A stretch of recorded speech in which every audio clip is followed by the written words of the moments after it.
Hey, what's up guys? Welcome back in to the garage. In today's video, I'm going to take you through the steps to properly diagnose and fix a failed brake booster on your third generation Toyota 4Runner. Now, thankfully, this situation only occurred on my 4Runner when I was traveling at a very low rate of speed through my neighborhood.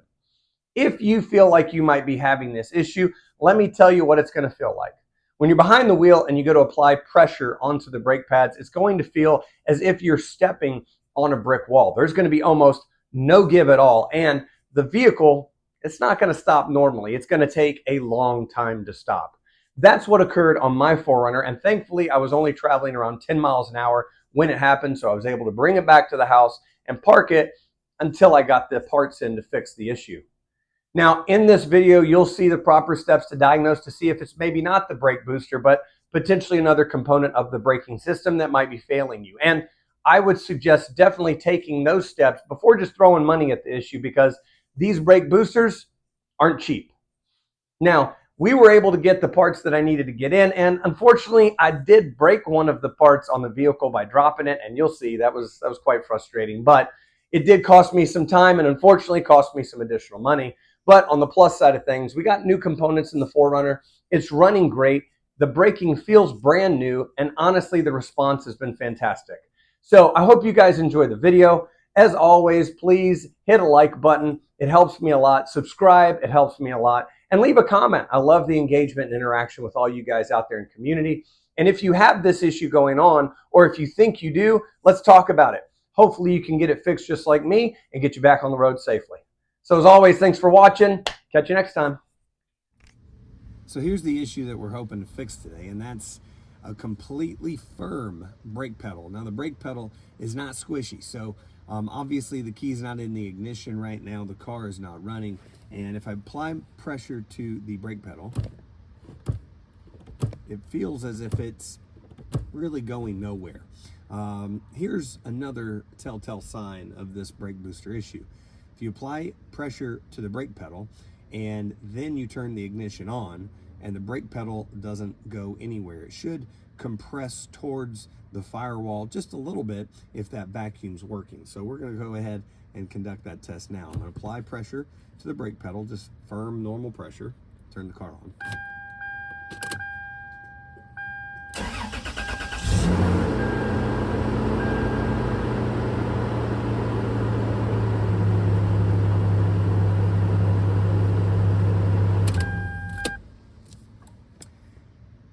And as you can see, the brake pedal went nowhere.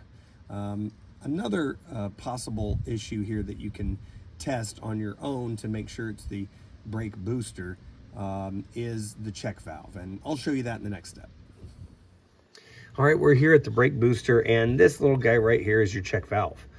One way of checking to see if this has gone and failed you is to remove this hose from the check valve and this bracket. That bracket's held on there by, I believe that's a 12mm nut. We're gonna find out here in a minute anyway.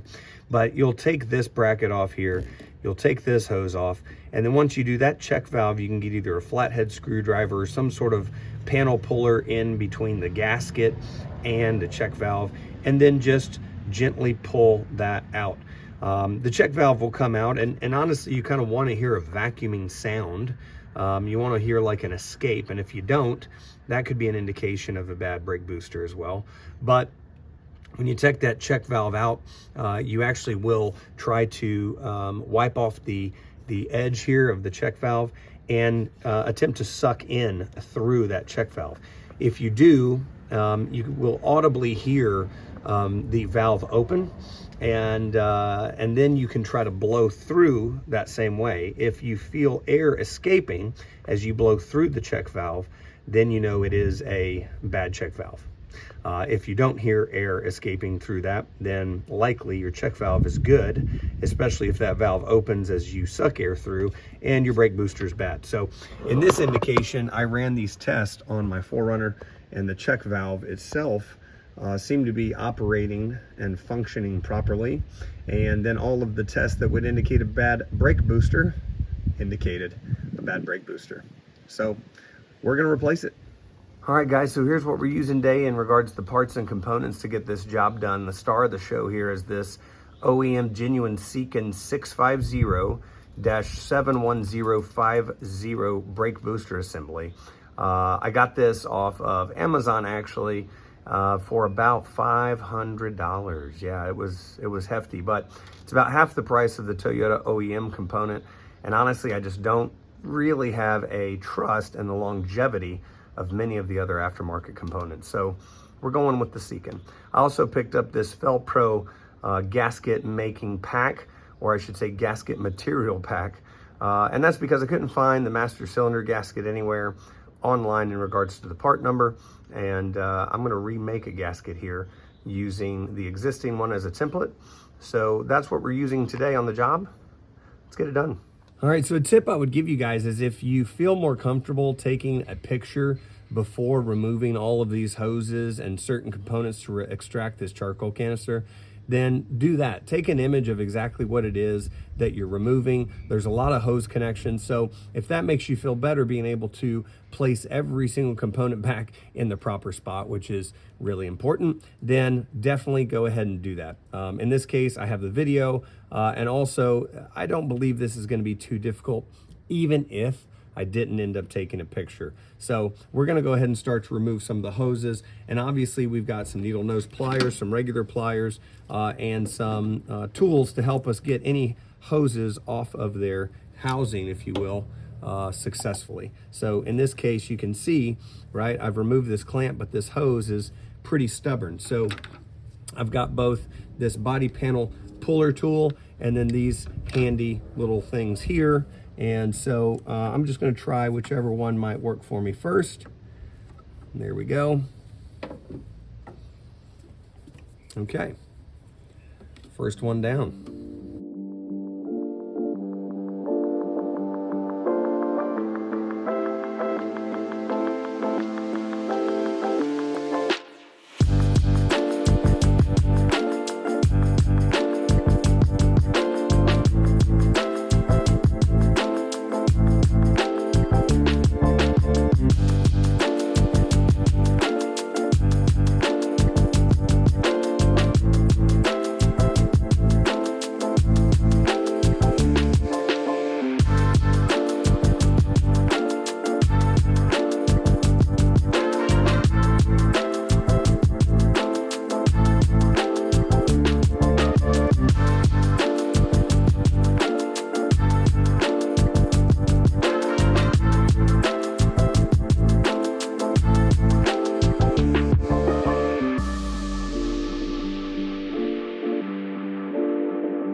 All right, so now we're just gonna do a short little analysis of what we have free here. And I think we got everything free, so let's get after these bolts. All right, so we have two bolt locations here, one on the closer to the firewall, one further away. These are 10 millimeter. And we also have a nut that goes over a stud down here. I'll try to get you a better view of that. And we're gonna go ahead and extract these two.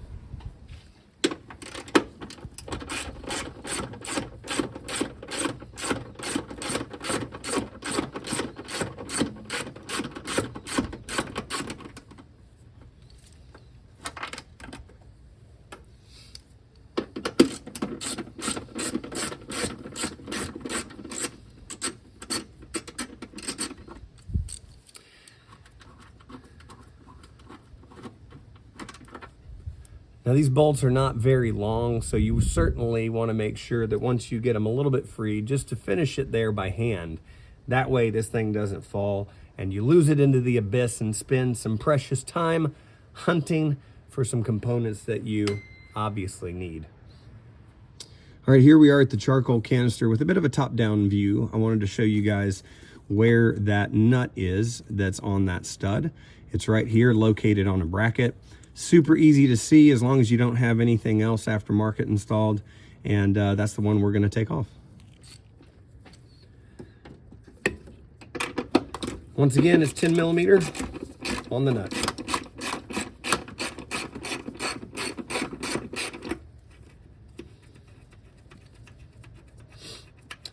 gotten it loose, and now we're just going to go ahead and take it the rest of the way by hand.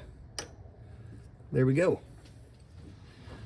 All right, so now that we have our one nut and two bolts removed, our charcoal canister should be free as long as we did a good job removing all the proper components here. Looks like we got one left, which is this electrical wire. I just failed to see that. And that wire is actually held in to this bracket here. You can go on the back side and you can see that all you have to do is squeeze in on these little tabs. It's on what I call a keeper here. Just squeeze in on these tabs and it releases straight from the bracket. Now that we have that out, there you go. One charcoal canister freed up. Now that we have the charcoal canister free, there's this bracket here located on the top portion of the firewall. I'm going to take this loose just to get us some extra room here. And as you might have guessed, it's a 10 millimeter.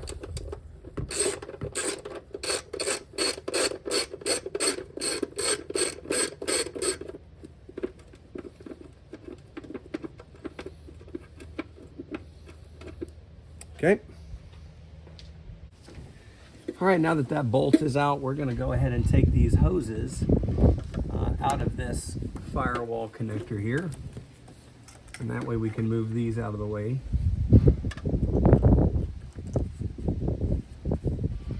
This one opens up from the bottom, it looks like.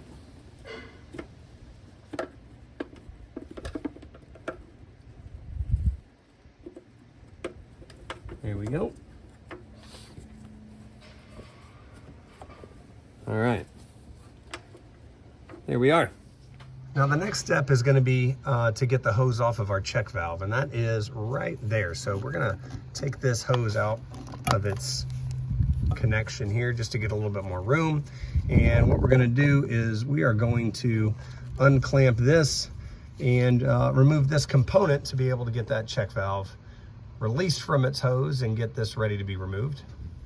All right, step one here is to get this hose clamp released. And we're gonna pull our hose off the check valve there. And step two is this right here. This is a 12 millimeter, 12. So this is the first time that we've switched from a 10. Same deal here. Be very careful when removing this component, as you don't want to lose either of these. Of course, they probably just fall on the skid plate, but still. Now, in regards to this little component, you want to make certain that when you reinstall your new brake booster, you want to take note of this and install it in the same manner. Mine is pretty easy. It looks like it's straight up and down 6 to 12 on the shaft of this, and so that's exactly how we're going to put it back. So we're going to take these two components off and go place them over there in the magnetic tray. All right, so this nut, as you can tell, was also one of the nuts that kept the master cylinder here in place. So in order to get the master cylinder free, we only have one more, and that's going to be on the other side. All right, so we're in the other side of the master cylinder here, and we have a 12 millimeter, and we're going to free this up as well. Now keep in mind, quite obviously, once you get this off, the master cylinder is now going to be free from the brake booster. So we're going to get that nut off and change up the camera here and be right back.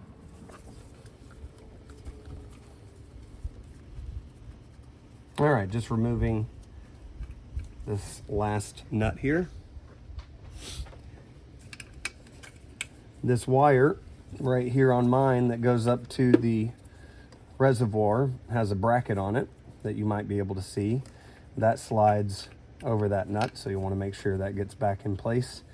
And now you should be able to wiggle this master cylinder off and out of place. Now these are hard lines and they're connected, obviously, so our goal here is to not do anything too terribly bad and to get this just a little bit freed away from that brake booster. And what I'm going to do is I'm going to rest it right there on the studs because we still have some work to do inside the cabin. But I wanted to show you guys what was left over here of the gasket. So I'm pretty sure that we need to replace that sucker. I think I'll be able to get a good template from that. We'll find out. But yeah, I'm going to have to.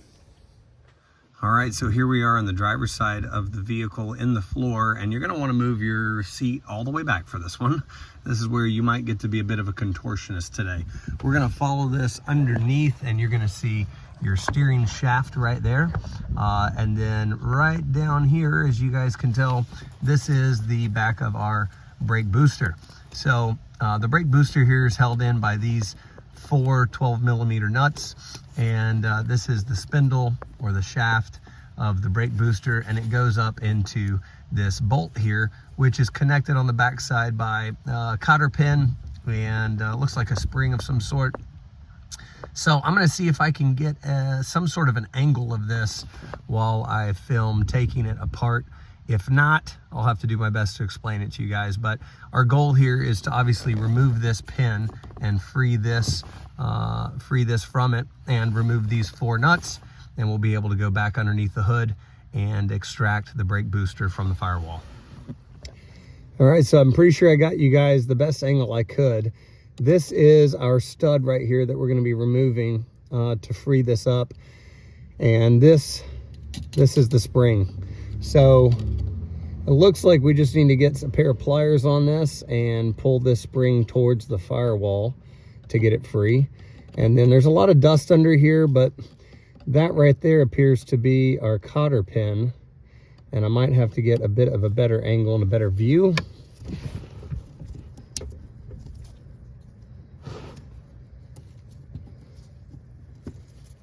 There we go.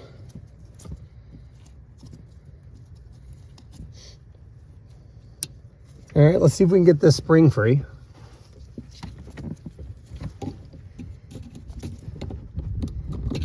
All right, simple as that. And I'm gonna just let that spring rest. I don't want to have to go up underneath here and fish it out from where it is and get it loose. Yep, there we go.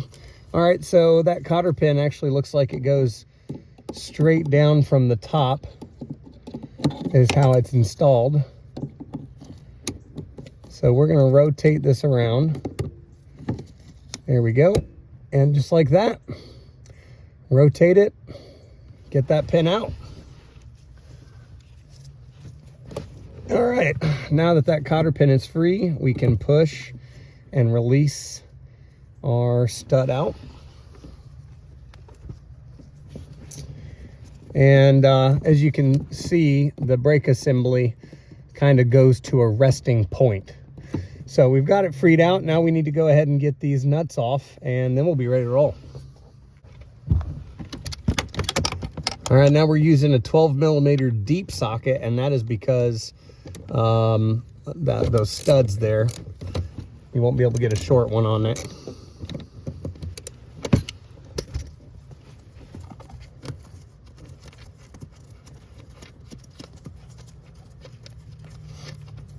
I'm working at such tight angles here underneath the driver's side. I'm just going to try to see what I can do to break them free and then remove them the rest of the way by hand.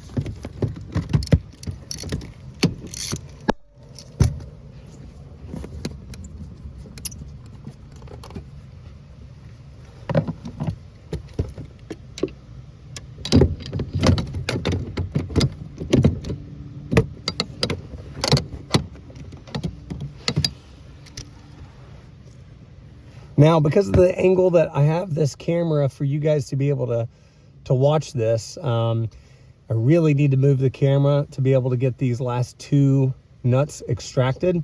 So I think you guys have seen enough. I'm gonna go ahead and remove this camera view and get these last two nuts out, and then we'll get up underneath the hood and get the brake booster extracted. All right, so we're back up top underneath the hood, and I'm going to pull this master cylinder down. Again, be very mindful and careful what we're doing here. And now we should be able, with some force, to remove this brake booster. There we go. Now it's pretty easy to feel on the backside what we're doing here. Looks like we've got it free. In regards to the studs, what I'm concerned with is the master cylinder. And I'm actually going to unplug that electrical connection there to the reservoir. And we're going to try to tilt from the bottom up. Nice and careful. There we go. And remove it. So there we are. That bad boy fell off. Put that back on there for now. So there it is. There is our old, failed brake booster. All right, so we got what we need extracted from the vehicle. The charcoal canister, which lived right here, and the brake booster, which was right there. And if you guys have watched any of my videos at all, you know that there's something I'm gonna take advantage of doing right now that maybe some people wouldn't do, and that's to clean up. So, is this gonna get dirty again? Absolutely. But why not clean it while we got all of it out? So let's do it.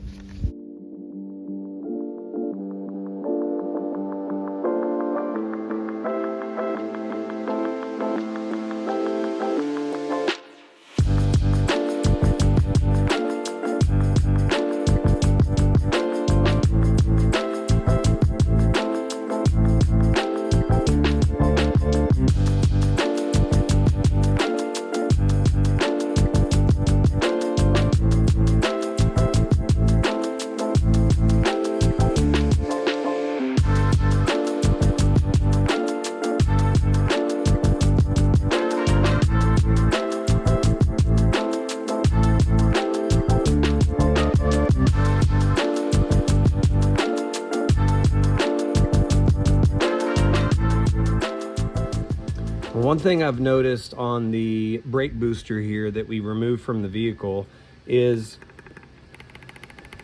that. I'm sure you can hear that noise, but that spindle definitely has a lot of play to it.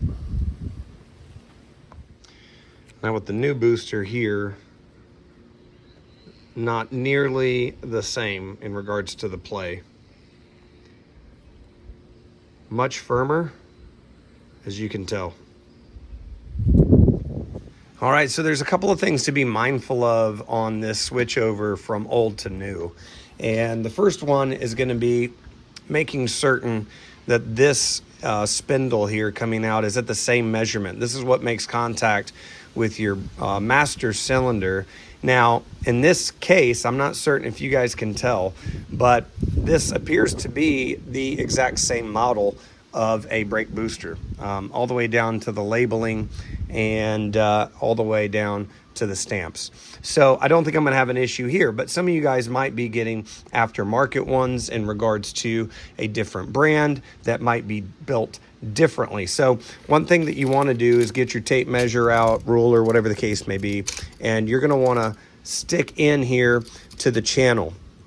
When you stick that into the channel, you're going to want to mark where that spindle comes out to, and in this case is about 7/8 of an inch. Okay, and you're going to want to match that over here on the new one. 7/8 of an inch for me. So if this is the case, you have nothing to do here, nothing to see, nothing to do, right?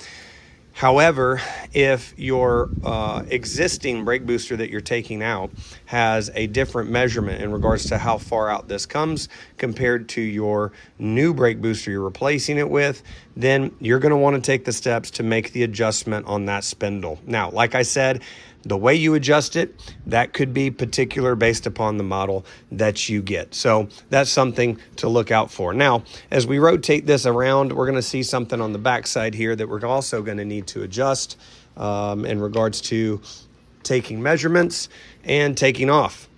There's a couple of components you're going to want to swap over. The first one here is going to be this gasket. This gasket we're going to want to reuse onto our new brake booster.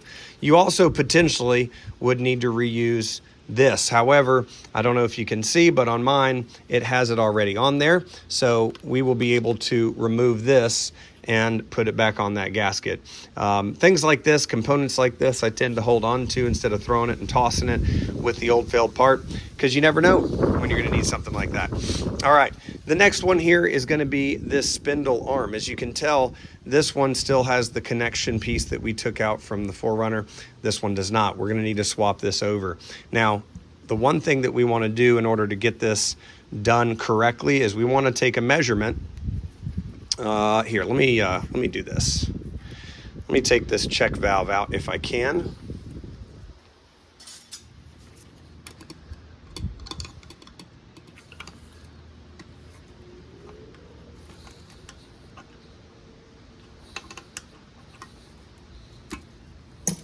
There we go.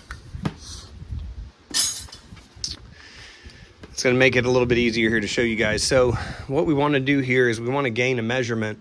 Really, you can measure from the base here to the bottom of that bracket.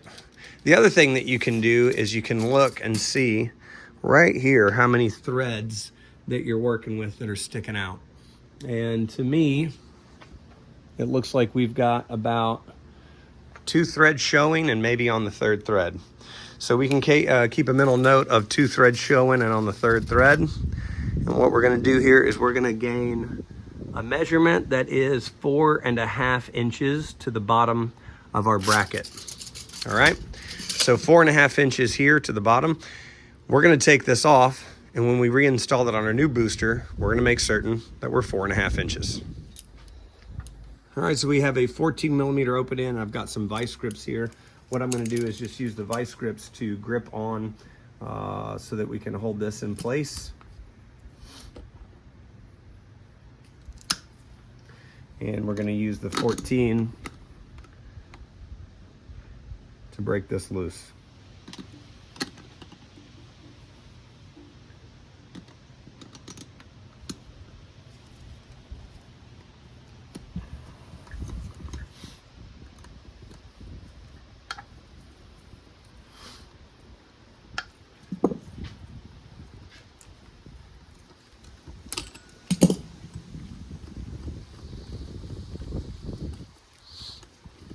All right, so we've got that loose, and now we can remove our nut. We're going to reuse both of these components on the new booster. All right, so we've got our new booster here. I like to check the orientation and make sure that check valve there is up top. This is going to slide down here this way. Okay, keep that nice in place. Then we have this collar that we're going to slide back down onto the base. That collar is going to go all the way down up against that gasket that you just put down. I want to make sure that is seated and in place all the way around. All right, great. All right, and now we're going to take our locking nut here and we're going to thread it down this shaft. If you remember, our measurement we're going for was 4.5 inches and showing about 2 threads on the 3rd.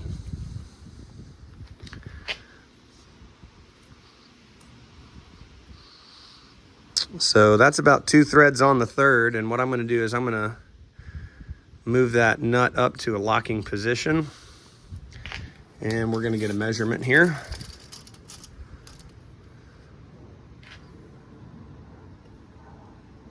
And that is just about spot on perfect. In fact, I think we need to go maybe 1 turn up.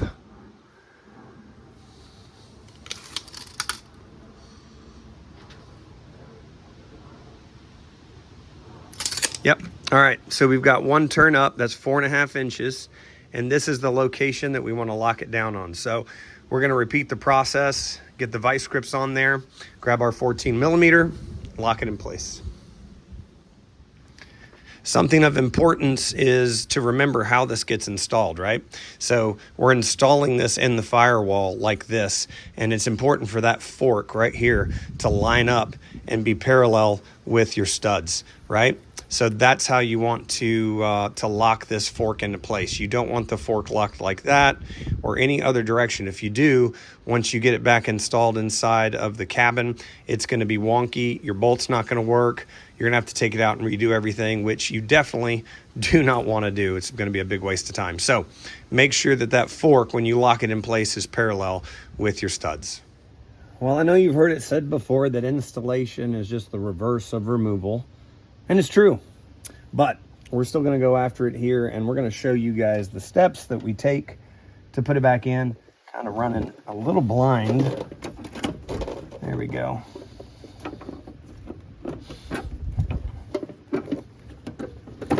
There we are.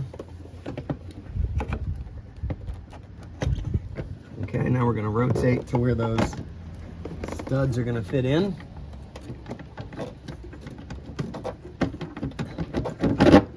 Looks like my top right was a little off, so all I had to do was lift there and push back.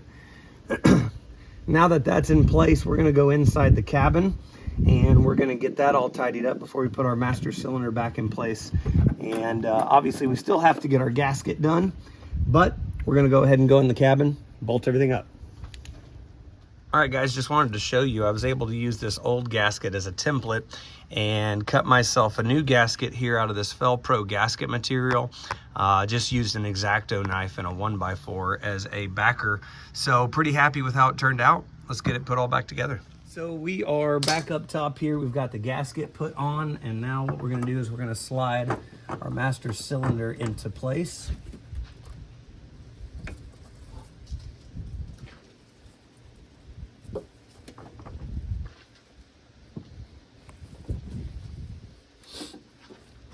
And what I'm doing here is I am just checking, you know, how it's seating here onto our new brake booster. Just making sure I'm happy with that. We're gonna take our 12 millimeter nut and we're gonna drop it.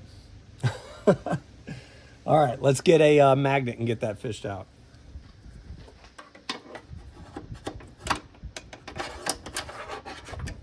There we go. Hey, stuff happens. So we're gonna get our 12 millimeter nut, like I was saying. We're gonna get that tightened on here, just really looking for kind of a snug fit at the moment.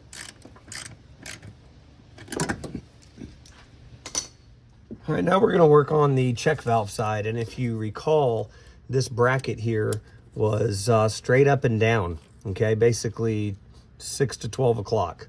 And that's what we've got here. So we're gonna put the 12 millimeter nut back on here. Here we go. And we're gonna tighten it up.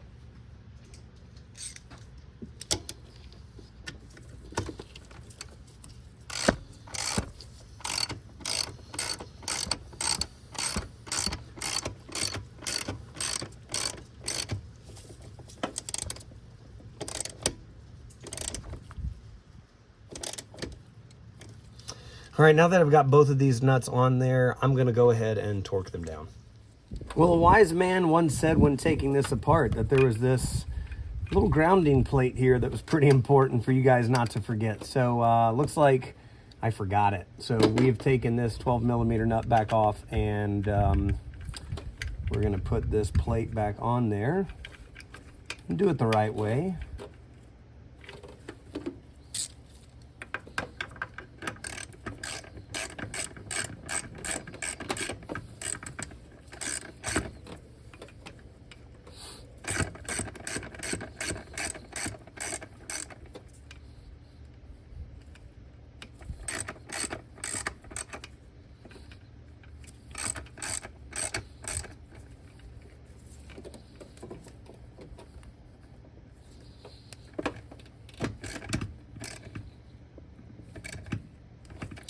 Here we go, and now we can put our plug back in to our reservoir here.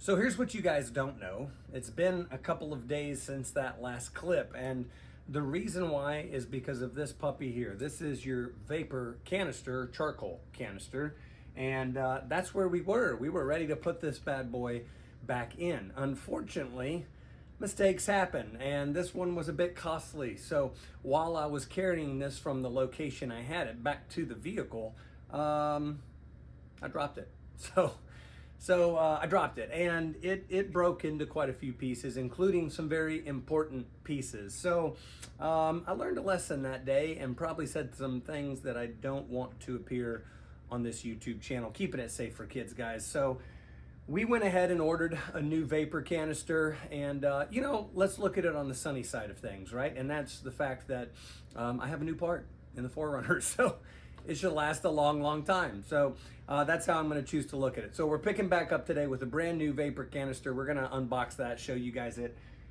Let's finish this job up.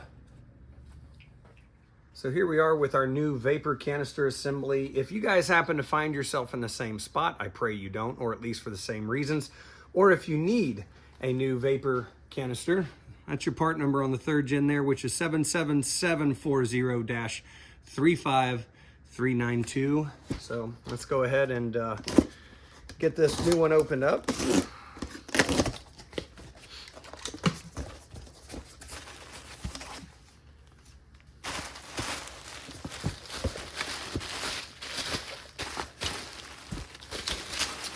Well, it's well packaged, that's for sure, and I'm just making certain to be as careful as possible because I really don't want to have round 2 here and drop something else.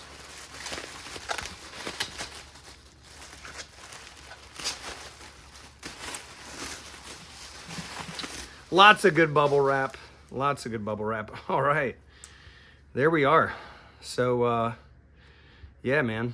Nothing like that new part smell, you know? I don't know if this smells, but I'm gonna say it probably does smell. Here's some positives, okay? Some positives, again, of this is that on this part here, on my former vapor canister, you guys might be able to see there's this rubber that holds this piece together on this bracket. That was blown and shot, and it was actually completely worn down, and this part would just hang. So I kind of needed to replace that part anyway, and then, you know, we got some nice new hoses there, and there we go. Got a nice new part. Okay, we've got this. Let's get all the hoses off the old one that we need to transfer here onto the new one and get rolling. All right, we've got our old and our new here. After looking at it, it's pretty simple to see. We just need to remove this hose assembly and connect it back where it goes. So let's go ahead and get this started here. So that's the part I was showing you guys that was completely broken off there, and you can tell it was gone. It was done for. All right, you got a hose clamp here, so let's get that wiggled off. We're gonna set this old one to the side now that we have everything we need. And before we put this new hose, or this old hose, on our new vapor canister, I'm gonna clean it up a little bit. It'd be a shame to put this ugly, dirty old hose on a new assembly here, wouldn't it? I don't know. That's what I think. All right, so this is gonna go on that middle port. This one's applied just with pressure. This one wraps around to the back. It's got a little pad there, a little rubber pad to keep it from rubbing that spot there. We're gonna slide this back into place.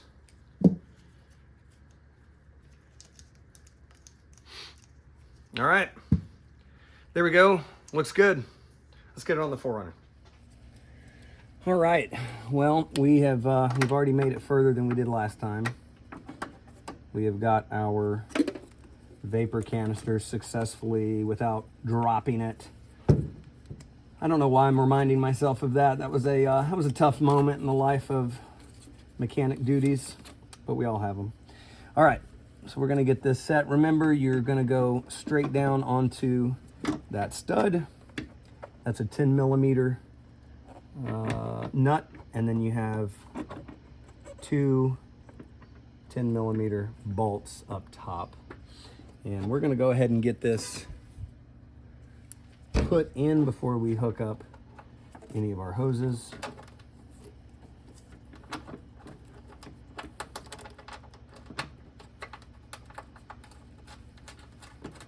I'm just gonna finger tighten these in here first.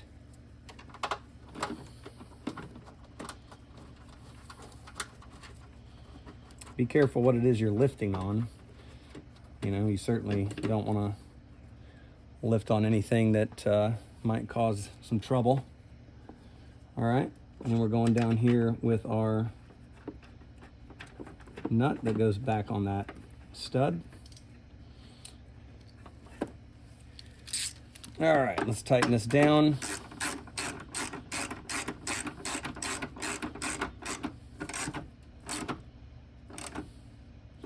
Now this should be quite obvious, but you are tightening down onto plastic pieces. Don't over torque. You're gonna end up in a bad situation where you crack something.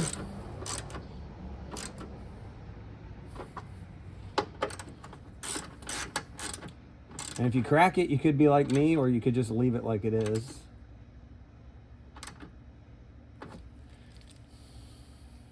All right, so we've got our vapor canister secured. That's nice. We've got our master cylinder secured. That's all good. Next, I want to route these hoses back through the clip here on the firewall.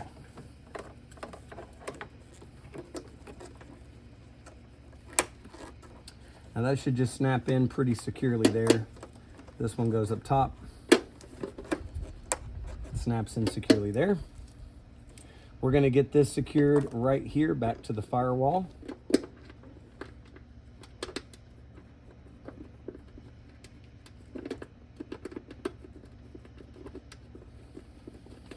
Okay, again, just working it in here by hand.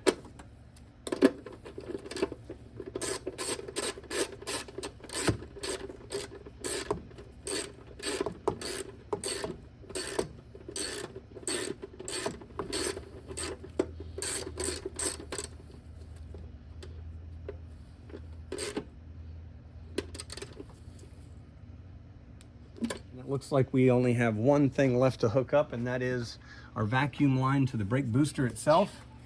We're gonna pull off that little nipple there, and we're gonna slide our vacuum line back over the check valve.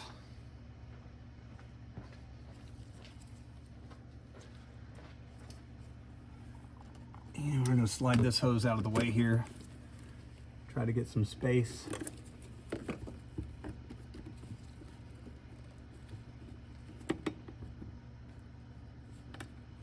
There we go. All right, we can seat that back in. Now we've got our vacuum line on our check valve. And we're gonna do one last quick check over all of our components here that we have installed. Make certain that we're not missing anything, and then start it up and give it a test.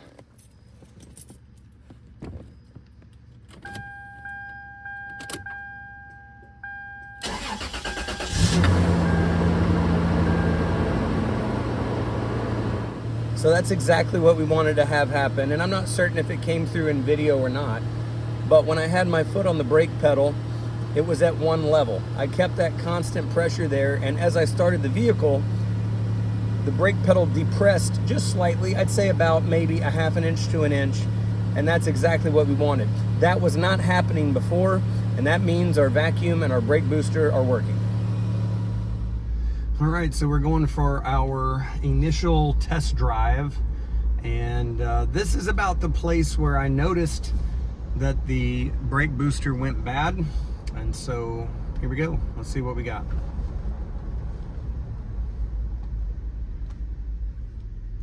We've got working brakes, people. We have got working brakes, and to be honest with you, here's the thing that stands out to me even more. I'm gonna test it one more time here at the stop sign. Yeah, this feels even better than it did before.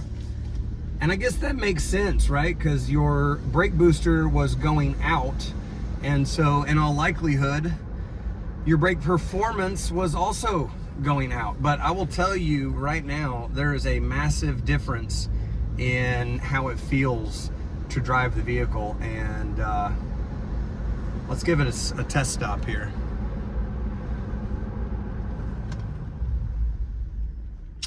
Yeah. All right. Success. We've got it. Let's head back to the garage and close out another successful job. All right, guys, there it is.